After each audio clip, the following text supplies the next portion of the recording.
Good day, folks, and welcome to another edition of Lumberjack Logic. I'm your host, Neil Johnson. Look, it's your lucky day, okay? Because I was going to keep this just to Liz Cheney and The View, but I'm actually going to throw in some bonus Adam Kinzinger for you. That's right, just like Judge Engeron's bonus torso photo. No, it's not that bad. Well, maybe it is. You'll be the judge. But this is a wild ride. You are going to see the most epic pandering to the left of all time in this video. Check this out. Do you see yourself, and would you ever consider being the conduit to that third party? Because I don't know if the Republican Party, as we knew it, will survive this. So there you have it, folks. Whoopi Goldberg is concerned about the future of the Republican Party and it's surviving as she knows it. As she knows it, the uniparty hack establishment Republican Party. She's concerned about this. Let's go on. Because if he ever gets in again, we'll never have any more elections. There will be no more. He will stop it. And he's very clear about that. He wants to be dictator for life. Okay? Look, Whoopi is bringing up a valid point here. This is solid. Hear me out on this, because if you actually had somebody who was installed versus elected, you might end up with a dementia patient. Somebody who doesn't know where he is at any given moment. More of a resident, not a president. Someone who's more concerned about sniffing hair and eating ice cream. So I wonder, would you ever consider, please, would you please consider being that person? Because I got to tell you, I don't understand how people can say, we're with you, we're with you, we're with you, and then when you need them, they go, oh, but we're with him now. Mm-hmm. I don't understand that, and I don't understand how you find the grace not to be pissed at folks. Oh, I'm not. Yeah. You know, you're mad at them, but you're not pissed at them, because if you were pissed at them, you would have given up on them, and you haven't. Oh, well. And so, would you? Look, please? I think that... I'm begging you. Look, I'm on one knee. Wow, this is next level pandering on both sides, folks. First off, that Liz Cheney would go on this show with all Democrats, the Republican woman on that. She's not a Republican, okay?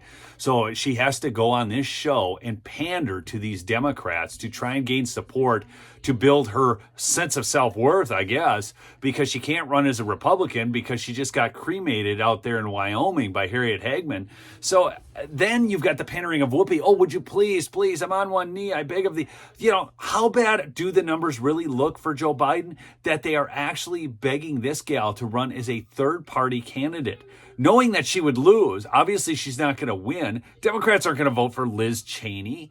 They're going to vote for the resident there, Joe Biden. And so the whole thing is so false, it's ridiculous. But now let's move on to Joy Behar, because watch her body language. This is weird. I think she's drunk. If it came down to Biden v. Trump, would you vote for Biden? I'm not going to endorse anybody today. I think that, again, we don't know exactly what the choice will be.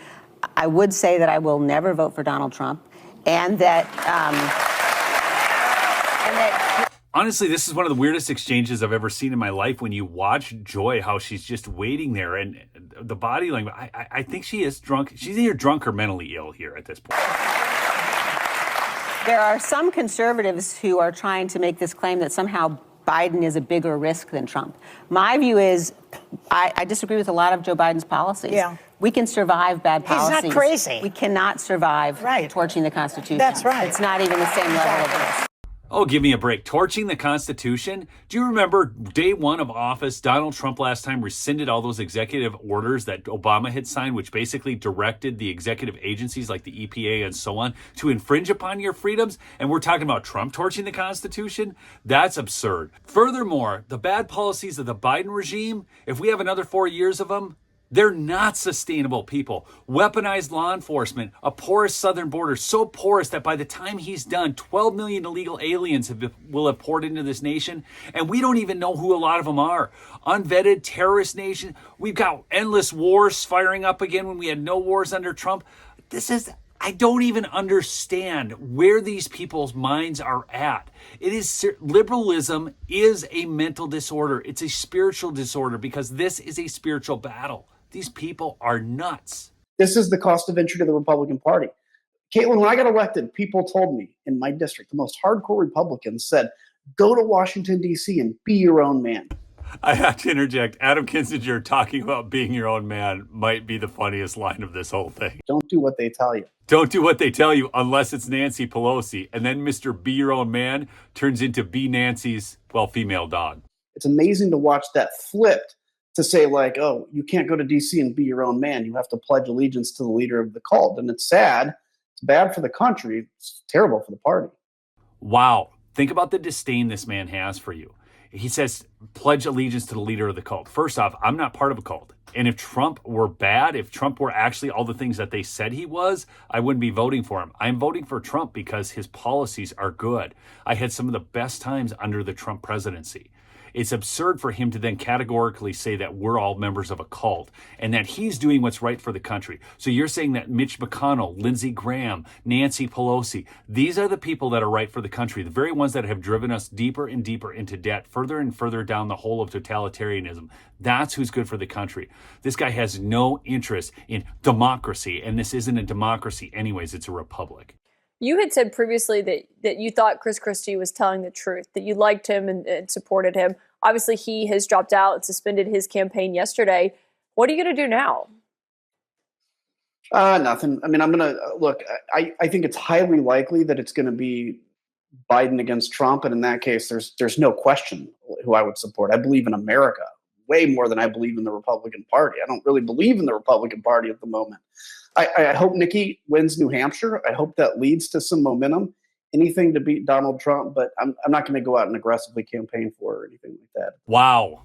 Anybody but Trump. Chris Christie, Nikki Haley, he knows how to pick some winners. Never once said Hillary Clinton was an inspiration. I often say that the reason I got into politics was because of Hillary Clinton. But you would vote for Joe Biden. Over Donald Trump in a heartbeat. I mean, to me, that's not even a question I would have to wrestle with.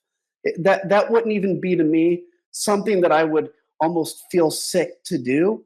Like, it is literally a decision at that moment between, do you believe in a functioning democracy or do you not? And I think that's the only thing on the ballot. I think that is the only thing. There's a guy running for president who has made it clear he doesn't care about the Constitution. He did that in action and in words.